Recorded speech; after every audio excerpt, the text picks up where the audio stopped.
Love is not random. It is not mysterious. It is not a divine accident. Love, like everything else in life, is a reflection.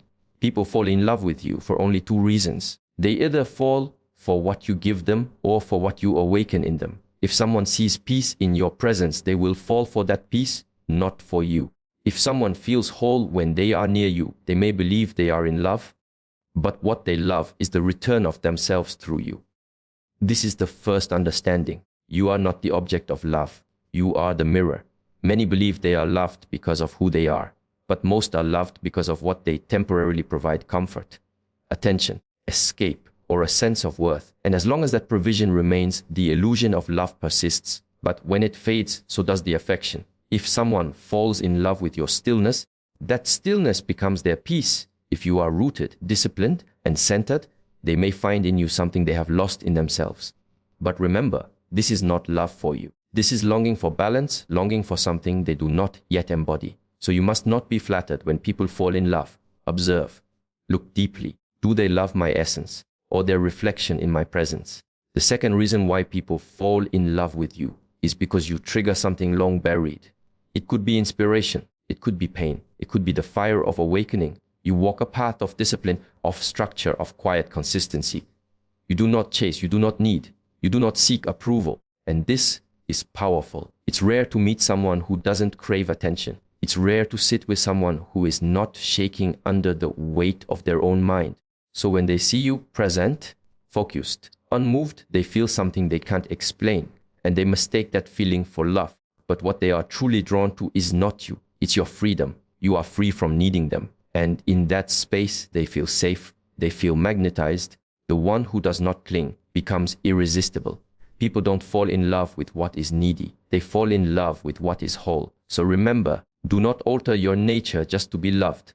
Do not bend your discipline just to be desired. The more rooted you are in yourself, the more those around you feel pulled in, not because you reach for them, but because you rise above them. You were not born to be loved. You were born to be whole, and only when you are whole will love come without effort, without disguise, without illusion in a world increasingly obsessed with outer form, perfect skin, fashionable clothing, sharp jawlines, and digital filters. There is a silent truth that often escapes recognition. People fall in love with your presence, not your appearance. True connection, the kind that settles in someone's bones and echoes in their memory, rarely comes from how you look, but from how you make them feel in your presence. Your appearance might turn a head, but your presence can still a room. Presence is not something you can buy, decorate, or fabricate. Presence is cultivated. It is built in silence, in stillness, in solitude. It is forged in the moments when you choose to stay grounded instead of reacting, to breathe instead of speak, to observe instead of rush to impress. To possess presence is to be rooted. To walk into a space without seeking to dominate it, but also without being swallowed by it. Your presence is the quiet force that others sense when you say little, but everything you are says enough. It is the calm in your eyes, the posture of self-respect, the unshakable awareness that you are not trying to be chosen. You have already chosen yourself. There are people who are beautiful by all external standards, yet they cannot hold anyone's attention beyond the surface. Why? Because their energy is scattered. Their attention is on themselves. They are absorbed in wondering, do you like me? Rather than asking, am I living in truth? Presence is when that self-centered energy dissolves. When you no longer enter a room hoping to be liked, but offering peace, clarity, and awareness. Think of a tree. Its beauty does not come from what it tries to be. It does not bend itself for admiration. It stands tall, deeply rooted. The birds come not because it is flashy, but because it is still. That is presence. And like the tree, the one with presence does not chase attention. Attention naturally rests on them. Your appearance may be admired, but it is your presence that is felt. It is what lingers after you leave. It is the silence you bring into someone's chaos, the sense of calm you offer in your stillness, the way you listen with your full being, the way you stand with your back straight, shoulders relaxed, eyes steady, the way you do not flinch when challenged and do not inflate when praised. Presence is power without force. It does not demand attention. It commands it through absence of ego. And this is why people fall for you, not because of how perfectly your features align under the light, but because of the light that emanates from within you. The grounded soul, the steady breath, the subtle dignity in your movements. It is not a show. It is a signal of inner mastery. Even the most beautiful face cannot replace the feeling of being seen, heard, and understood in a moment of shared presence. People crave to be near those who make them feel calm in their own skin. It is not the color of your eyes, but the steadiness in your gaze. Not the style of your clothes, but the confidence in your stillness. Not the curve of your smile, but the silence behind it. Presence cannot be taught through words. It is practiced through awareness. It grows every time you resist the urge to perform, every time you return to the breath, every time you enter a conversation not with the intent to impress, but with the intention to be fully there. People might forget what you wore.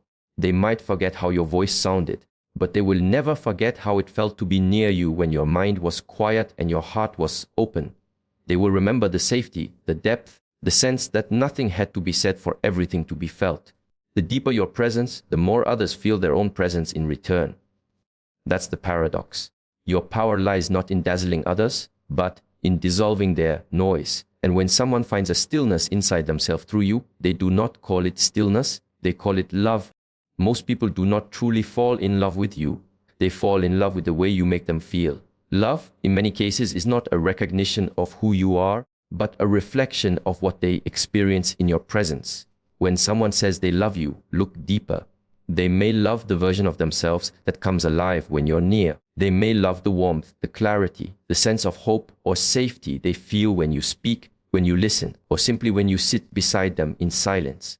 They fall in love either with what you give them or what you awaken in them. Some fall in love with what you give them. Your time, your energy, your support. They receive your calm when they're overwhelmed. They receive your patience when they're anxious. Your presence becomes their medicine. You become a space where their wounds are not judged, where their chaos is not criticized, where their brokenness is not feared. They call this love. But what they truly love is relief, a temporary escape from the heaviness they carry. You may speak words they've never heard before. You may encourage them in a way that makes them feel seen. You may validate emotions they've been told to suppress their entire life. So they attach to you, not because of who you are, but because of what you represent. A sanctuary, a lifeline, a breath of fresh air in a world that has suffocated them. This is love born from need. It is powerful. It feels deep. But it is fragile, because what is born from dependency is bound to evolve into resentment when the flow stops. When you stop giving, they no longer feel what they used to feel. And suddenly, what they called love turns into distance, confusion, or even bitterness. And then there are those who fall in love with what you awaken in them. This is different. This is not love that demands. This is not love that leans on you. This is not love that consumes your energy or drains your spirit. This is a love that rises. It rises from within them because your presence activates something dormant inside. You reflect back a strength they forgot they had. You trigger memories of who they once were before the world convinced them to shrink. You do not save them. You remind them. You do not rescue them. You mirror their hidden potential. You speak to their higher self, not their wounds. And in doing so, you become the spark, not the flame. They feel inspired around you. They begin to move differently. They think more clearly. They start to speak their truth again. They stop apologizing for their depth and instead begin to own it. All of this feels new, but it is not new. It was inside them all along. You didn't put it there. You simply helped them uncover it. And again, they call it love. But this time, the love is not for you alone. It's for the version of themselves that reawakens when you are near. This is why some people leave and never forget you. Not because you gave them constant affection. Not because you said all the right things. But because your presence catalyzed an internal shift. You changed their relationship with themselves. You opened a door that they didn't know existed. There is a kind of person whose love feels like nourishment. And then there is a kind of person whose love feels like ignition. Both are valuable. Both have impact. But only one leads to growth without attachment. You must be aware of this distinction. Many will confuse your light for their salvation. Many will attach themselves to you because of what you offer them emotionally. If you do not understand what is being exchanged, you will carry the weight of their healing, and that burden is not yours. To give is noble, but to awaken is divine. And when someone falls in love with what you awaken in them, they do not cling to you. They thank you in silence and begin the journey inward. To be loved and to be needed are not the same, yet they often disguise themselves as one another. It is a subtle illusion, one that deceives not only those offering the affection, but also the ones receiving it. Many walk through life feeling adored, pursued, admired, convinced that what they are experiencing is love. But if the layers are peeled back, what emerges is not love rooted in freedom, but need rooted in survival. Dependency wears the mask of devotion. Attachment pretends to be connection. And being needed is often misunderstood as being truly loved. Need comes from lack. Love comes from fullness. When someone says they love you, sometimes what they mean is, I need you to complete something in me I have not yet built for myself. They may need your calm to quiet their storm. They may need your validation to cover their insecurity. They may need your guidance because they've never learned to trust their own inner compass. And in needing you, they cling. They call it passion. They call it depth. They call it soul connection. But in reality, it is fear wearing the clothes of affection. This illusion is dangerous because it flatters the ego. It makes you feel important. It makes you feel chosen. It makes you believe you are the source of someone's peace, their joy, their growth. But in truth, when someone needs you, they are not seeing you. They are seeing what you represent. You become a crutch, not a companion. You become a mirror of their unhealed parts, not a partner walking beside them. Need creates pressure. The one who is needed cannot rest. They must continue to provide attention, reassurance, energy, answers. And if they stop, the illusion begins to crack. The one who needs begins to feel abandoned. Not because they were truly betrayed, but because their supply was interrupted. And suddenly, the love they swore was eternal turns into blame, guilt, anger. This is not because the love disappeared, but because it was never love. It was dependency masked as devotion. Real love is not desperate. It is not grasping. It does not say, I cannot live without you. It says, I can live with or without you, but I choose you. There is freedom in true love, space, breath, mutual respect for individuality. It allows each person to be whole within themselves and then to meet from that wholeness, not from a hole they expect the other to fill. But for many, love has never been modeled this way. Love has been taught through drama, through sacrifice, through emotional bargaining.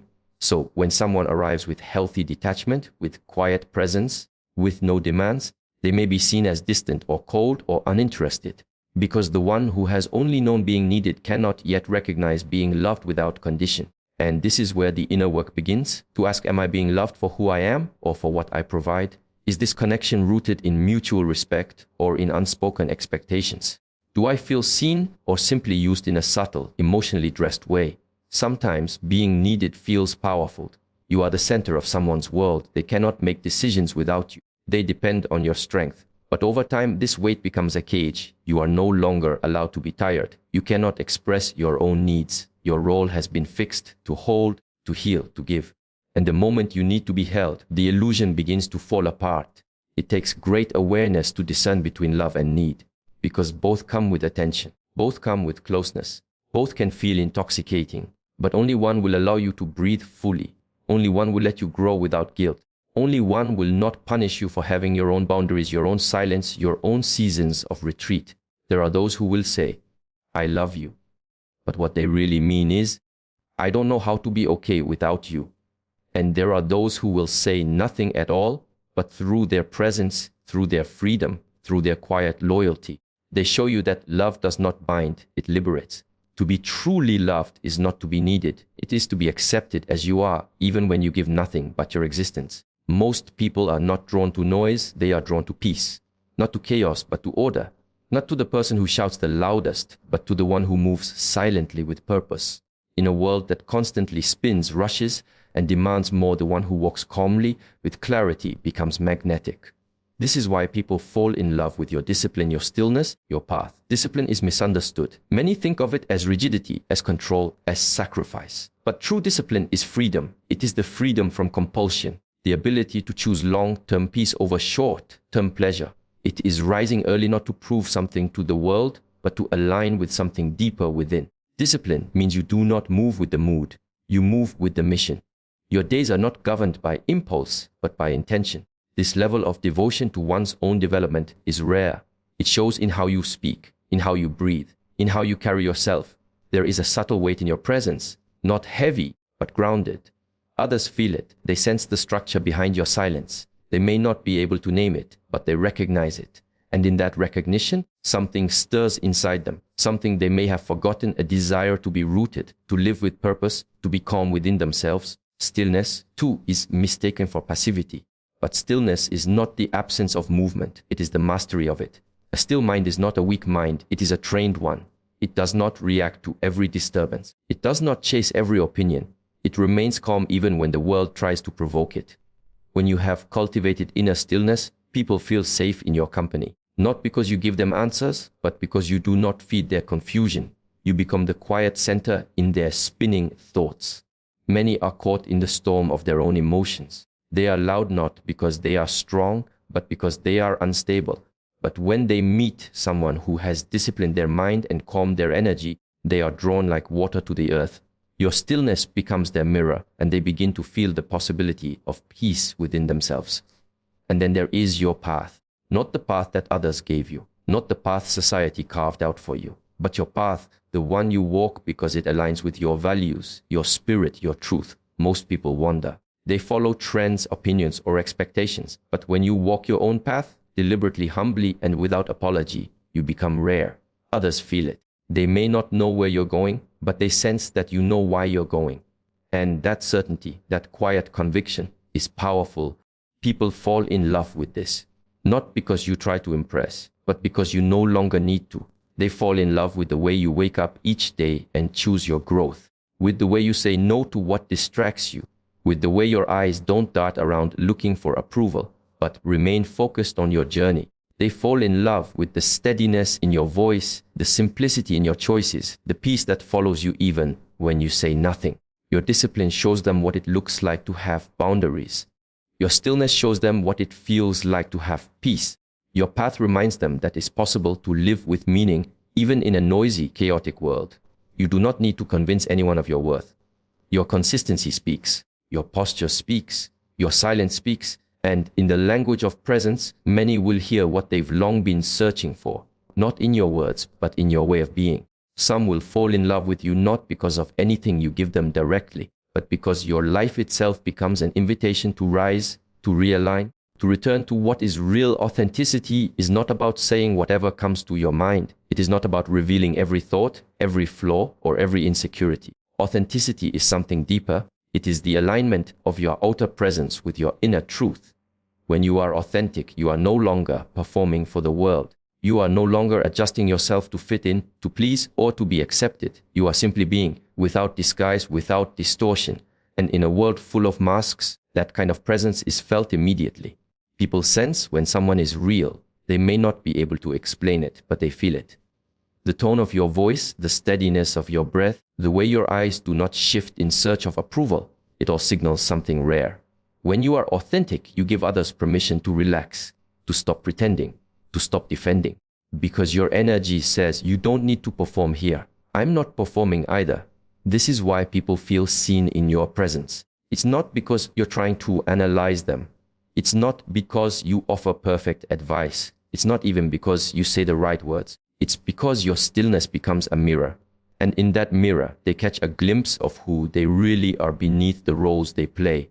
They may walk away from a conversation with you not remembering exactly what was said, but they will remember how it felt to drop their armor for a moment and just exist. Most people are not used to being seen.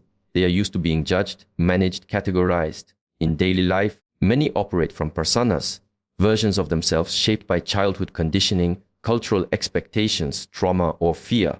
They become who they think they need to be in order to be loved. And so when they encounter someone who no longer lives in that performance, who is present, grounded, and honest, they feel drawn. Not because that person is special, but because that person is real. Authenticity creates safety. It's not loud, but it's powerful.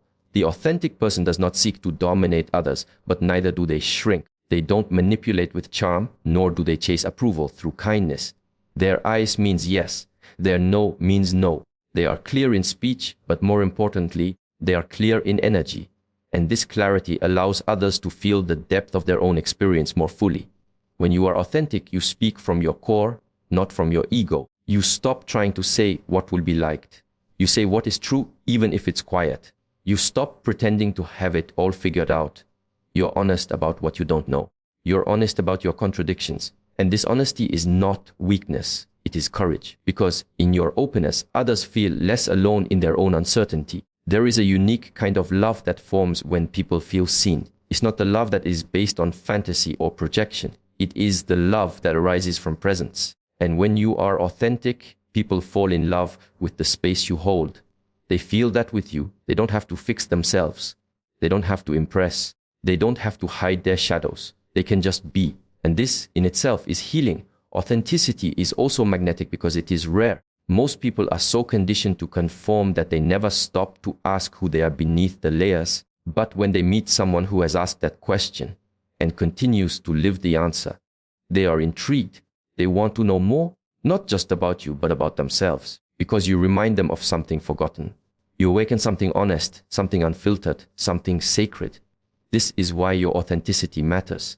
It does not only serve you, it serves everyone around you. When you live without masks, others begin to wonder what it would be like to remove theirs too. When you stop apologizing for your truth, others begin to question the lies they've been living. And slowly, the space between people begins to feel more real, more open, more human. Authenticity is not just an individual practice. It is a collective offering. There is a moment in every journey when a subtle shift happens, a crossing over from external dependence to internal sovereignty. This shift is not loud. It does not make noise. It happens in silence, in solitude, in the space where you finally grow tired of performing. And in that moment, you begin to realize something profound. You become unforgettable only when you become untouchable by validation. Most people spend their lives chasing affirmation. From childhood, they are conditioned to seek approval through grades, compliments, attention, applause. They learn that being accepted means being agreeable. Being valued means being impressive. Being loved means being what others want them to be. And so they build their identity on the reactions of others. They mold themselves based on what gets them praise. They shrink when they are criticized. They rise when they are applauded. They become addicted to being seen through the eyes of others. But the one who is truly unforgettable does not move with this current. They are still. They are not performing, not persuading, not proving. They are simply being. Their power does not come from who notices them, but from who they are when no one is watching.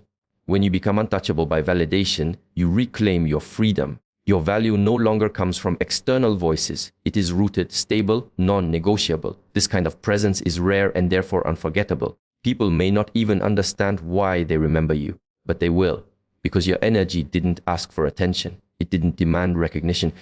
It didn't bend to fit in. It simply was quiet, certain, detached from approval, yet full of conviction. When you are no longer driven by validation, you begin to speak with clarity. You stop over-explaining. You stop decorating your truth. You say what is real without softening it to be liked. You do not speak to impress, but to express. And in that purity, people feel something they don't usually encounter. Honesty without agenda. To be untouched by validation does not mean you are closed or arrogant. It means you have seen through the illusion. You know that applause can be empty, that praise can be manipulation, that approval can change with the wind. And so you no longer chase what is temporary. You chase alignment. You chase truth. You chase the inner feeling of knowing who you are, even if no one affirms it. This inner knowing makes you grounded. It gives you a sense of self that does not rise or fall with opinion. You become steady. While others are caught in cycles of approval and rejection, you remain still. This stillness is not indifference. It is power. It is the power to act without being swayed, to create without needing recognition, to walk into a room without scanning it for signs that you belong. People are drawn to this. They may not say it aloud, but they feel it. In a world of noise, the one who does not beg to be heard becomes a mystery. In a world of masks, the one who does not need applause becomes rare, and rarity is unforgettable. There is a gravity to someone who is no longer hungry for validation. They do not chase love, but they are loved. They do not seek attention, but they are noticed. They do not need to be followed, yet their path becomes one others want to understand. Their presence carries the weight of someone who has nothing to prove and nothing to hide. This is why the pursuit of validation leads only to invisibility. When you conform to be liked, you disappear into the expectations of others. You blend in. You become another echo, another face in the crowd. But the moment you stop caring whether you are accepted, you begin to live as you were meant to. Not in rebellion, but in freedom. Not in ego, but in essence. True remembrance does not come from being loud, seen, or celebrated. It comes from authenticity that does not waver under scrutiny, from choices made without seeking permission, from truth lived quietly and consistently, even when no one is watching. You leave an imprint not because you forced one, but because your presence carried something untamed, something whole, something that was never for sale